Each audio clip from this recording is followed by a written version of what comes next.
યાત્રાધામોમાં સાફ સફાઈ. આ સાફ સફાઈ અલગ જ પ્રકારનું સ્વચ્છતા અભિયાન છે. આ સ્વચ્છતા અભિયાન એ ઇમારતો, એ ગેરકાયદેસર નિર્માણો જે સરકારી જગ્યા પર નિર્મિત થયેલા છે તેની ઉપર બુલડોઝર ફેરવવાનું છે. અને એ બુલડોઝર આજે સોમનાથમાં પણ ફર્યું છે અને દ્વારકા જિલ્લામાં પણ ફર્યું છે. બંનેમાં ફર્યું છે, પણ આ અગાઉ બેટ દ્વારકામાં પણ આ જ પ્રકારે બુલડોઝર ફરી ચૂક્યું છે. વાત જ્યોતિર્લિંગ સોમનાથ મહાદેવની હોય કે ભગવાન દ્વારકાધીશની નગરી એવી દ્વારકાની હોય, બંને ઠેકાણે આજે ગેરકાયદેસર નિર્માણો પર દાદાનું એટલે કે ભૂપેન્દ્રભાઈ પટેલ સરકારનું બુલડોઝર ફર્યું છે. દ્વારકાના વાત કરી લે તો દ્વારકાના કીર્તિસ્તંભથી જગત મંદિરના રસ્તા ઉપર બુલડોઝર ફેરવવામાં આવ્યું.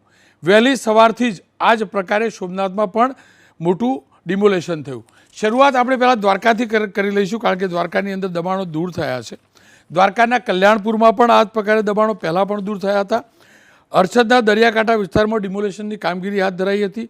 માર્ચ 2023માં પણ હર્ષદ ખાતે 60 કોમર્શિયલ, 150 રેસિડેન્ટ અને અન્ય 7 બાંધકામો દૂર કરી 3 લાખ ફૂટ જમીન પરના દબાણો દૂર કરવામાં આવ્યા હતા. અને આ જ રીતે અલગ અલગ ઠેકાણે જે દબાણો દૂર કરાયા છે એનો સિલસિલો દ્વારકામાં આજે પણ જોવા મળ્યો.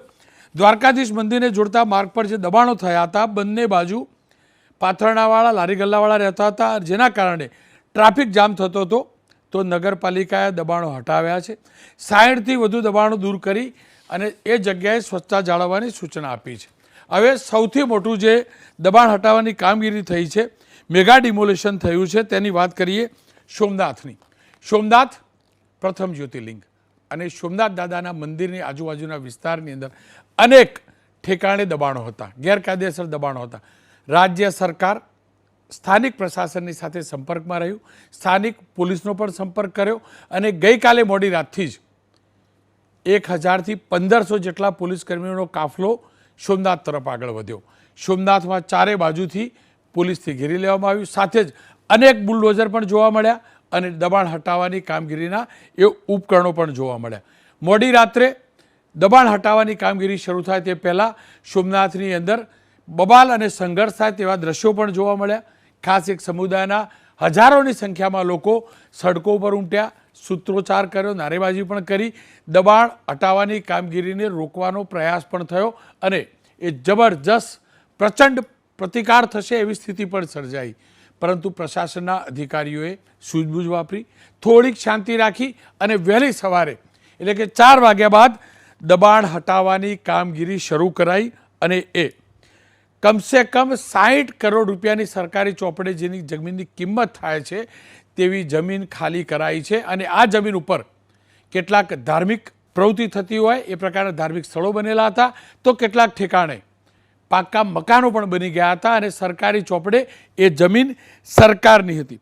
ઘર્ષણ થાય તેવી સ્થિતિ હતી. આ સંજોગોમાં આજે સવાર બાદ પણ ત્યાં પોલીસ યથાવત રખાઈ, બંદોબસ્ત યથાવત રખાયો. એટલું જ નહીં, 163ની કલમ પણ ત્યાં લગાવવામાં આવી કે જેના કારણે 4થી વધુ લોકો ભેગા ન થાય અને કોઈ પણ પ્રકારનું ઘર્ષણ કે સંઘર્ષ ન થાય. ખુદ રેન્જ આઈજી, એસપી, જિલ્લાના કલેક્ટર, ઉચ્ચ અધિકારીઓ ગઈકાલથી સતત ત્યાં હાજર હતા અને આખો એરિયા જે છે તેને કોર્ડન કરીને આ કામગીરી કરવામાં આવી. આના પહેલાં ભાવનગરની અંદર પણ આ જ પ્રકારે કામગીરી થઈ હતી અને ભાવનગરની અંદર પણ એ જ રીતે એક દેરી સહિત એટલે કે મંદિર સહિત 300 જેટલા ગેરકાયદેસર ધાર્મિક દબાણો જે હતા તેને મહાનગરપાલિકાએ તબક્કાવાર દૂર કર્યા હતા. આ જ પ્રકારે અલગ અલગ ઠેકાણે આ પ્રકારની કાર્યવાહી થતી હોય છે. માત્ર ધાર્મિક સ્થળ જ નહીં, આપણે તમામ લોકો જાણીએ છીએ કંડલા અને મુન્દ્રા એ વિસ્તારની અંદર પણ છેલ્લા કેટલાક દિવસોમાં જબરજસ્ત મુહિમ શરૂ કરાઈ છે. સરકારનો દાવો છે કે રાજ્યનો 1600 કિલોમીટર જે દરિયા કિનારો છે અને દરિયા કિનારાના પેલા પાર જ્યારે પાકિસ્તાન છે ત્યારે પાકિસ્તાનના ઈશારે કોઈ પણ પ્રકારની ગેરકાનૂની કૃત્ય ન થાય તેનું ધ્યાન પણ રાખવું જોઈએ. અને સરકારનો એ પણ દાવો રહ્યો છે કે ક્યાંકના ક્યાંક આવા ઠેકાણા ઉપર ગેરકાનૂની પ્રવૃત્તિઓ થતી હોય તેવું ધ્યાનમાં પણ આવ્યું હતું. સરકારનો એ પણ દાવો છે કે આ જે ડિમોલેશન કરાય છે તે સંપૂર્ણ કાનૂની પ્રક્રિયાની રીતે કરાય છે. પહેલાં ડોક્યુમેન્ટેશનનું જે ડોક્યુમેન્ટ હોય છે તેનું વેરિફિકેશન થાય છે, નકશાનું વેરિફિકેશન થાય છે, સાથે જ સર્વે કરાય છે અને ત્યારબાદ ડિમોલેશન થાય છે. કયા પ્રકારે ગઈકાલે સોમનાથ દાદાના ધામ સોમનાથની અંદર ડિમોલેશન હાથ ધરાયું, કલેક્ટર અને એસપી બંનેને સાંભળી લઈએ. 102 एकड़ जगह जो थी हमने खुली करवाई. वहाँ पे 9 जितने रिलीजियस स्ट्रक्चर्स थे और 45 ऐसे स्ट्रक्चर्स है जहाँ पे वो हम टेम्पररी कोई रहता हो, मुसाफर खाना जैसा आप बोल सकते हो, धर्मशाला बोल सकते हो, मुसाफर खाना इससे सब जगह वो यहाँ पे थे. और ये पूरा ड्राइव हमने उनको, हमारे एसडीएम जो वेरावल है उन्होंने उनको एक नोटिस जो लैंड रिकॉर्ड के अंतर्गत दिया होता 203 के अंतर्गत, और 15 दिन में ये जगह खाली करने को बोला था. और उन्होंने जगह खाली नहीं की, इसलिए हमारे तहसीलदार ने जाके पूरा पंचनामा किया, उनको समझूत किया कि आपको 24 घंटे में ये खाली करना है. फिर भी उनकी तरफ से कोई रिस्पॉन्स ना आने की वजह से आज सुबह 5:30 को हमने पूरी फोर्स के साथ ये जगह खाली करवाई है. डिमोलिशन पूरा हो गया है, मलबा पड़ा हुआ है, वो 2 दिन में हम क्लियर करवा देंगे.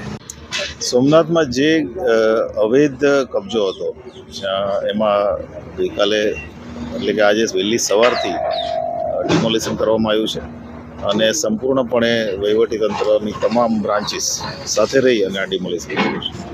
અમે મેક્સિમમ પોલીસ ફોર્સ આમાં યુઝ કરેલો છે, અરાઉન્ડ 1400 જેટલી પોલીસ છે. એ સિવાય હોમગાર્ડ, જીઆરડી, એસઆરપી પણ છે અમારી પાસે, કારણ કે આખો બહુ મોટો એરિયા છે જેમાં ડિમોલિશન કરવાનું હતું, એટલે આખો એરિયા અમારે કોર્ડન કરવો જરૂરી હતો. પ્લસ એના એન્ટ્રી એક્ઝિટ પોઈન્ટ સીલ કરવાના હતા. આમાં ડિસ્ટ્રિક્ટની જેટલી પણ એન્ટ્રી એક્ઝિટ પોઈન્ટ છે એ પણ અત્યારે સીલ કરેલા છે અને અત્યારે પીસફુલી તમામ કાર્યવાહી ચાલી રહી છે. સોમનાથમાં હજુ પણ બંદોબસ્ત યથાવત છે, જો કે કોઈ પણ પ્રકારની અનિચ્છનીય ઘટના નથી બની આ સાફ સફાઈ દરમિયાન, એટલે કે ડિમોલેશન દરમિયાન. પરંતુ સ્વાભાવિક રીતે જ આટલું મોટું ડિમોલેશન થતું હોય ત્યારે આરોપ પણ લાગે, આરોપ પ્રત્યારોપની રાજનીતિ પણ થાય અને સ્વાભાવિક રીતે જ રાજનીતિ સાથે જોડાયેલો મુદ્દો બનતો પણ હોય છે. આ સંજોગોમાં દીપકભાઈ જોશી ભારતીય જનતા પક્ષના નેતા છે, વિમલભાઈ ચુડાસમા સ્થાનિક ધારાસભ્ય છે, સોમનાથથી કોંગ્રેસના ધારાસભ્ય છે. વિમલભાઈ, ડિમોલેશનની આ કાર્યવાહીને આપ કેવી રીતે મૂલવો છો? કારણ કે કાલે આપનો એક વિડીયો પણ આવ્યો હતો. આ ડિમોલેશનની કાર્યવાહીની છે એને મેં કાલે ત્યાં હું રૂબરૂ પણ ગયેલો જ્યારે મને ખ્યાલ પડેલો. કારણ કે આમાં 23 તારીખના રોજ કલેક્ટર દ્વારા નોટિસ ઇસ્યુ કરવામાં આવેલી હતી કે તમારી પાસે જે કંઈ ડોક્યુમેન્ટ કે પુરાવા હોય છે એ તમે રૂબરૂ રહીને કલેક્ટર ઓફિસે આટલા વાગ્યા તમે આવી જજો, અને જો તમારી પાસે કંઈ પુરાવા નહીં હોય તો પછી તમારું કંઈ સાંભળવામાં નહીં આવે ને ઓર્ડર તમારા વિરોધમાં કરવામાં આવશે. હવે 23 તારીખના રોજ આ લોકો એમની પાસે જે કંઈ પુરાવા હતા, જે સંસ્થાઓએ પુરાવા ત્યાં રજૂઆત કરી અને પુરાવા રજૂઆત કર્યા પછી પણ તેમને ઓર્ડર કંઈ આપવામાં ન થયો કે ભાઈ આ પુરાવા તમારે બરાબર નથી અથવા કે આ પુરાવા તમારે નામંજૂર કરવામાં આવે છે. એ સિવાય પણ સરકારી આપણે બાબા સાહેબ આંબેડકરના બંધારણ નીચે જ્યારે આપણે એને ફોલો કરતા હોય ત્યારે આજે આ લોકો બંધારણને પણ માનતા નથી. કારણ કે જ્યારે ઓર્ડર થતો હોય ત્યારે એમાં સ્પેસિફિક લખતું હોય કે તમને 10 કે 15 દિવસનો સમય આવે અને આટલા દિવસમાં તમે ઉપર સચિવશ્રીમાં જઈ શકો, અને એ પછી પણ એ નોટિસ આપી શકે. એ નોટિસ આપે કે આટલા દિવસમાં તમે નહીં કરો તો 2 કે 3 નોટિસ કાયદા કે મુજબ આપી શકે, પણ નોટિસ પણ નથી આપી, ઓર્ડર પણ નથી આપ્યો. એને એમને પુરાવા રજૂ કર્યા છે અને એક કોર્ટમાંથી તો ઓર્ડર હતો કે આવતી 8 તારીખ આપી છે. તો આ લોકો ન્યાય તંત્રને પણ માનતા નથી. પણ વિમલભાઈ, આ જ્યારે નિર્માણ થયા ત્યારે કયા બંધારણમાં લખ્યું હતું કે સરકારી જગ્યાએ નિર્માણ કરી શકાય? રાતોરાત લોકો નિર્માણ કરી દે છે, એ પણ તો હકીકત છે ને. એ પણ તો ક્યાંય બંધારણમાં લખ્યું નથી ને કે સરકારી જગ્યાએ નિર્માણ કરી દેવાય.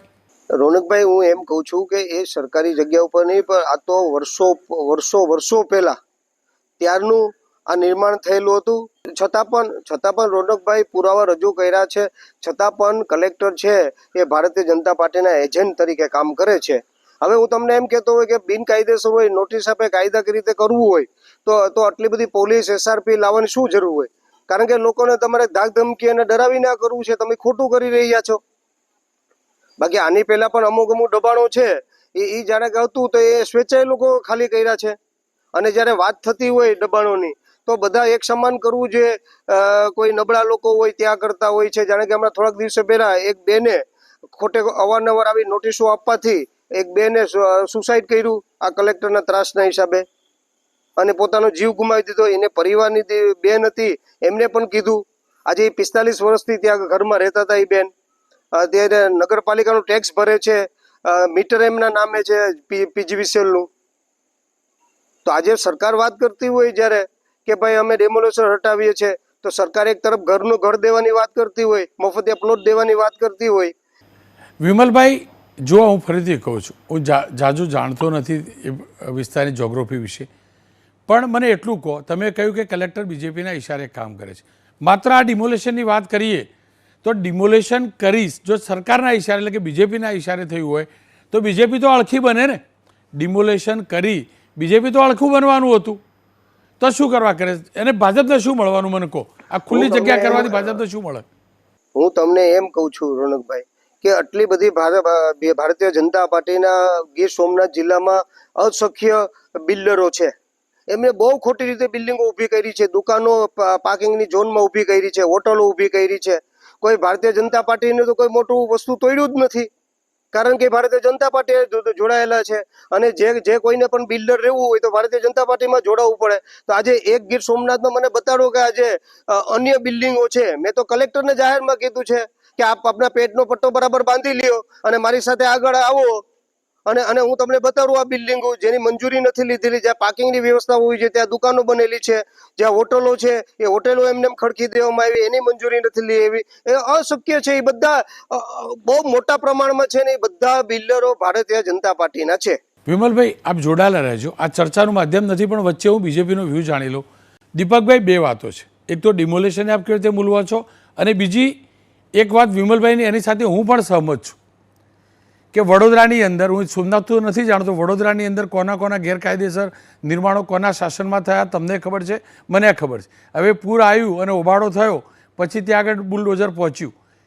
હું આ ડિમોલેશન ખોટું કર્યું છે એવું નથી કહેતો, કારણ કે હું જાણતો નથી. પણ વિમલભાઈની એક વાત સાથે હું સહમત છું કે મોટા મોટા બિલ્ડરો મન ફાવે કરે છે, મન ફાવે કરે છે. તો આ ડબલ વલણ કેમ? રોનકભાઈ, આ જે પરિસ્થિતિ જે અત્યારે જે સોમનાથની અંદર જે બની છે એને બીજી કોઈ સાથે કમ્પેરિઝન કરવી એ અયોગ્ય છે. હું પહેલી તો એક વાત કહીશ, સોમનાથની અંદર જે કંઈ આ વસ્તુ બની છે સોમનાથ અને દ્વારકાની અંદર, એ સંપૂર્ણપણે ગેરકાયદેસર પોતાનો કબજો જમાવીને એ લોકોએ જે એન્ક્રોચમેન્ટ્સ કરેલા હતા એના માટે છે. બીજી વાત, જો વિમલભાઈ પોતે ધારાસભ્ય છે, એક જવાબદાર વ્યક્તિ છે, એમણે પોતે પણ એક સમજે છે કે દરિયા કિનારે જ્યાં આવી બાબતો થતી હોય, જ્યાં ઇલીગલ હોય, ત્યાં એની પરિસ્થિતિ કેટલી ગંભીર હોય છે અને થવી જ જોઈએ, એમાં કોઈ શંકાને સ્થાન નથી. એટલા માટે હું તમને કહું છું, સુરક્ષાની બાબત આવતી હોય કે ગેરકાયદેસરની વાતચીત આવતી હોય, આમાં કોઈ કોમ્પ્રોમાઇઝ હોય જ નહીં. એટલે આ જે પ્રવૃત્તિ થઈ છે એને તમે બરોડા કે એની સાથે કમ્પેરિઝન કરો, it's a very serious matter. તમે દ્વારકા અને સોમનાથ બંનેની વાતચીત કરો છો, એ તો ખરેખર દરિયા કિનારે તમે જોયું હશે. બીજી વાત છે કે એ જે વાતચીત કરે છે કે બિલ્ડરોએ જે મંજૂરી નથી લીધી ને એની વાત છે. વિમલભાઈ, જેને મંજૂરી નથી લીધી એના માટેનો પણ કાયદો છે, એ નથી લીધી એના માટેનો. આ તો સંપૂર્ણપણે જેની જમીન જ નથી, જેની માલિકીની જ નથી, ચોપડા ઉપર જ સરકારી બોલે છે, એ જમીનની અંદર એન્ક્રોચમેન્ટ કર્યું છે, એને તોડ્યું છે. મંજૂરી ન લેવી અને પોતાની મંજૂર ન કરાવવું એ વસ્તુ આખી અલગ છે. પણ જ્યારે તમારી માલિકીની જ જમીન નથી ત્યાં તો તમે સ્પષ્ટપણે છે કે તમારું એન્ક્રોચમેન્ટ છે તો હટાવવું જ પડે. બીજી બાબત છે, તમે પોતે પણ રોનકભાઈ સંમત થશો કે સુરક્ષાની બાબત આવે છે ત્યાં કોઈ કોમ્પ્રોમાઇઝ થઈ શકે કે ન થઈ શકે, જરા પણ કરવાનું ન હોય. એટલે હું માનું છું ત્યાં સુધી કોઈ પક્ષપાતી વલણ નથી. સ્પષ્ટપણે હું તમને કહી દઉં કે કાયદેસરની પ્રવૃત્તિ છે. બીજી એક વસ્તુ છે, જ્યાં ઇલીગલ એન્ક્રોચમેન્ટ હોય, જ્યાં હું તમને એન્ક્રોચમેન્ટ હોય, ઇલીગલ હોય, પોતાની માલિકી ન હોય, ત્યાં કોઈ ખરેખર તો પ્રોસિજર બીજી કરવાની જ ન હોય. એ લોકોને શું સમય આપવાનો હોય કે જાઓ તમે તમારું બતાવો. એ કહે છે પુરાવા આપ્યા હતા. પુરાવા તો અત્યારે એક એસેન્શિયલ સર્વિસની દ્રષ્ટિએ તમે જોવા જાઓ તો તમને લાઇટ અને પાણી આપવા જ પડે, તમારી માલિકી ન હોય તો પણ. એટલે એ પુરાવા રજૂ કર્યા છે. બીજા કયા પુરાવા રજૂ કર્યા હોય? બાકી કોઈ પુરાવા મૂકી જ ન શકે. પણ દીપકભાઈ, જુઓ, તમારી વાત માની પણ લઉં, પણ મને એ કહો, 30 વર્ષથી તમારી સરકાર છે ને સરકાર, તમારા જ શાસનની અંદર આ નિર્માણો થયા, કેટલાક જૂના હશે, કેટલાક 30 વર્ષ, ત્યારે શું કરતા હતા? એટલે નહોતું દેખાતું કે આ સરકારી જગ્યાએ આ ધાર્મિક સ્થળ બની રહ્યું છે, સરકારી જગ્યાએ ઇમારત બની રહ્યું છે, તો એનો મતલબ એ વખતે તમારી સરકારમાં જે પણ લોકો હતા અથવા કાર્યાધ્યક્ષનો હતા અથવા કોઈને કોઈ રીતે થવા દેતા હતા. રોનકભાઈ, હું માનું છું ત્યાં સુધી તમે જે વાતચીત કરો છો 30 વર્ષથી અમારી સરકાર છે એમાં કોઈ શંકાને સ્થાન નથી, પણ કોઈ પણ માણસ જ્યારે આવી રીતનું એન્ક્રોચમેન્ટ કરતો હોય છે ને, એ રાતોરાત કોઈ બિલ્ડિંગ નથી બનાવતો હોતો, થોડું કરીને કરતો હોય છે. તમે બધી જગ્યાએ જોયું હશે. અને બીજી એક વાત છે કે નહીં માત્ર આની વાતચીત છે, હું તમને કહી દઉં કે ઓલરેડી 2009થી આ વસ્તુ ચાલી રહી છે, સુપ્રીમ કોર્ટ સુધી મેટર પણ પહોંચેલી છે. ધાર્મિક સ્થળો ઉપર જ્યાં જે રોડ ઉપર ને જ્યાં દબાણો કરેલા છે એ મેટર પણ થઈ છે ને અત્યારે હાઈકોર્ટમાં પણ ચાલી રહી છે. આ સપ્ટેમ્બર મહિનામાં આમાં જ અત્યારે ડેટ હતી, બીજી ઓક્ટોબરમાં પડી છે. એમાં પણ સ્પષ્ટ કીધું છે કે કોઈ પણ ધાર્મિક સ્થળો હોય અને અથવા ક્યાંક ગેરકાયદેસર હોય તો એને પણ તોડી નાખવાનું લિસ્ટ પણ સરકારે સબમિટ કર્યું છે. કોઈ પક્ષપાતી વલણ સરકાર કરતી નથી, પણ જ્યાં ખોટી બાબત છે, જ્યાં સુરક્ષાની બાબત છે, ત્યાં ક્યારે પણ ભારતીય જનતા પાર્ટીની સરકાર કોમ્પ્રોમાઇઝ કરવા નથી માગતી. હા, એક બાબત છે, તમે જે વાતચીત કરીએ, અમારા મતદારો છે, અમને ખબર છે, અમને પણ દુઃખ થાય છે, પણ જ્યાં ગેરકાયદેસર છે ત્યાં ગેરકાયદેસર છે. જ્યાં સુરક્ષાની વાત આવે છે ત્યાં કોઈ કોમ્પ્રોમાઇઝ ના કરવાનું હોય. આની અંદર તમે કોઈ પણ તમારી વોટ બેંક બનાવવાની વાતચીત કરી અને તમે એનો પક્ષ ખેંચતા હો તો વિમલભાઈ માફ કરજો, આ બાબત ક્યારે પણ અમે ભારતીય જનતા પાર્ટી સહન નહીં કરી શકે. વિમલભાઈ, અંત તરફ જઈ રહ્યો છું. આપ શું માનો છો, આ જે નિર્માણો હતા એ જો કાનૂની પ્રક્રિયા પ્રમાણે દૂર કર્યું હોય અથવા તો સુરક્ષાની દ્રષ્ટિએ થ્રેટ હોય એટલે દૂર કર્યું હોય તો એમાં કંઈ ખોટું છે? તમને કેમ એવું લાગે છે કે સરકારની મંશા ખોટી હતી? મારું કહેવાનું એ છે, એમ કહે છે કે ત્યાં દરિયા કિનારો છે અને ત્યાં સુરક્ષા માટે થઈને કરવામાં આવે છે. કોઈ પણ ગેરકાનૂની પ્રવૃત્તિ કરતી હોય તો એના માટે પોલીસ તંત્ર છે, મરીન પોલીસ છે, એ કરતું હોય તો એની ઉપર એક્શન લઈને કોણ ના પાડે છે. પણ એના માટે થઈને તમે કાયદાકીય રીતે ડોક્યુમેન્ટ મગાવો છો, ડોક્યુમેન્ટ તમને સબમિટ કરે છે, તમે ઓર્ડર નથી કરતા, નોટિસ નથી કરતા, કોર્ટનો ઓર્ડર છે 8 તારીખ સુધી, તમે કાયદાને નેવે મૂકી દો છો, તમે બાબા સાહેબના બંધારણને નેવે મૂકી દો છો. હવે તમે આટલી હદ સુધી જતા હોય અને તમે આટલી બધી સુરક્ષાની વાત કરો છો તો આટલું બધી ડ્રગ્સ ને દરિયામાંથી તણાવતું જે સીધું કાંઠે સુધી આવે ક્યાંથી આવે છે? જે ડ્રગ્સ છે એ 1% ત્યાંથી પકડો છો અને 99% તો પોટવેથી નીકળી જાય છે. જી વિમલભાઈ, આપનો ખૂબ ખૂબ આભાર. ખેર, આ તમામની વચ્ચે અમિતભાઈ ચાવડાએ એક પોસ્ટ કરી છે સોશિયલ મીડિયા પર, એ જોઈ લઈએ. અમિતભાઈ ચાવડાએ આજે ડિમોલેશન થયું છે એને દુર્ભાગ્યપૂર્ણ ગણાવ્યું છે અને એ કહ્યું છે સુપ્રીમ કોર્ટની મનાઈ હોવા છતાંય શાસકોએ ધાર્મિક સ્થળ ઘર પર બુલડોઝર ચલાવી ડર ભયના શાસનને પ્રસ્થાપિત કરવાનો પ્રયાસ કરી સંવિધાનને તાર કરી મનમાની કરી છે. ખેર, આ અમિત ચાવડા કોંગ્રેસના વરિષ્ઠ નેતા, કોંગ્રેસના ધારાસભ્ય દળના નેતા પણ છે, તેમનું આ પોસ્ટ છે. દીપકભાઈ, સ્પષ્ટ આરોપ અમિતભાઈએ પણ લગાવ્યો, વિમલભાઈએ પણ લગાવ્યો. જે અમિતભાઈનું જે ટ્વીટ છે એના ઉપર હું કહીશ, સુપ્રીમ કોર્ટે ક્યારે પણ એવું નથી કીધું કે ધાર્મિક સ્થળો, સુપ્રીમ કોર્ટે સ્પષ્ટ કીધું છે કે ધાર્મિક સ્થળો પણ જો ખોટી રીતના હોય, દબાણો કરેલા હોય તે તોડવા જોઈએ. સુપ્રીમ કોર્ટે ક્યારે પણ એવું નથી કીધું કે ધાર્મિક સ્થળોને તોડવા નહીં. હા, જ્યાં એન્ક્રોચમેન્ટની વાતચીત આવે છે, જ્યાં ગેરકાયદેસરની વાતચીત આવે છે, ત્યાં સરકારને ખુલ્લું આપ્યું છે અને એમણે કીધું છે કે first you submit the list. સરકારે લિસ્ટ પણ સબમિટ કર્યું છે કે કયા કયા ધાર્મિક સ્થળોએ દબાણ કરેલા છે. એટલે ક્યારે પણ સુપ્રીમ કોર્ટે પ્રોટેક્ટ કર્યું નથી. આ બહુ સ્પષ્ટ કહું છું હું તમને. આપ બંનેનો ખૂબ ખૂબ આભાર. ખેર, અંતમાં એટલું કહીશ, જે પણ થાય એ ન્યાયિક રીતે થવું જોઈએ. અને ખાસ કરીને મારો સવાલ પ્રશાસનને એ જ છે, દબાણ થવા શું કરવા દઈએ છીએ? જ્યારે દબાણ થાય છે ત્યારે આપણા ધ્યાનમાં હોય છે, પરંતુ પ્રશાસકો નથી બોલતા, અધિકારીઓ નથી બોલતા. વોટ બેંકની રાજનીતિના કારણે એ કોંગ્રેસ હોય કે ભાજપ, એ નેતાઓ બોલતા નથી. દબાણ થાય છે, દબાણ સરકારી જગ્યાઓ પર થાય છે અને જ્યારે હટાવવામાં આવે છે ત્યારે વિવાદ થાય છે. પણ હા, એ હકીકત છે, સંવિધાન સર્વોચ્ચ છે, સંવિધાનની ગરિમા જણાવવી જોઈએ, સંવિધાનની ફ્રેમમાં રહેવું જોઈએ, પણ સંવિધાન બંને તરફી લાગુ પડે છે. સંવિધાનમાં ક્યાં એવું લખ્યું નથી કે નાગરિક મન ફાવે ત્યાં સરકારી જમીન ઉપર નિર્માણ કરી શકે, ક્યાં નથી લખ્યું. અને સંવિધાનમાં ક્યાં એવું નથી લખ્યું કે દરિયાકાંઠે તમે દબાણ કરો અને ગેરકાયદેસર કૃત્ય કરો. સાથે એ પણ તર્ક સાચો છે કે જે પણ ગેરકાનૂની પ્રવૃત્તિ થતી હોય તે રોકવાની જવાબદારી પણ સરકારની છે. આ બધું ભૂલી આપણે ભારતીય છીએ, ભારતના સંવિધાનને માનીએ, ભારતના નીતિ નિયમોને માનીએ અને તો જ આપણને અધિકાર છે બોલવાનો મારું ભારત મહાન. આપણે ગેરકાયદેસર નિર્માણ કરીએ અને પછી કાગારોળ કરીએ એ પણ ખોટું, અને મન ફાવે દ્વેષભાવ રાખીને જો કોઈનું ડિમોલેશન કરતા હોય એ પણ ખોટું, સાથે જ જો કોઈ બિલ્ડરોને બચાવતા હોય તો એ પણ ખોટું. પણ આ તમામની વચ્ચે મોટું ખોટું એ છે જ્યારે ગેરકાયદેસર પ્રવૃત્તિ થતી હોય છે, નિર્માણ થતા હોય છે, ત્યારે આપણે મૌન રહીએ છીએ.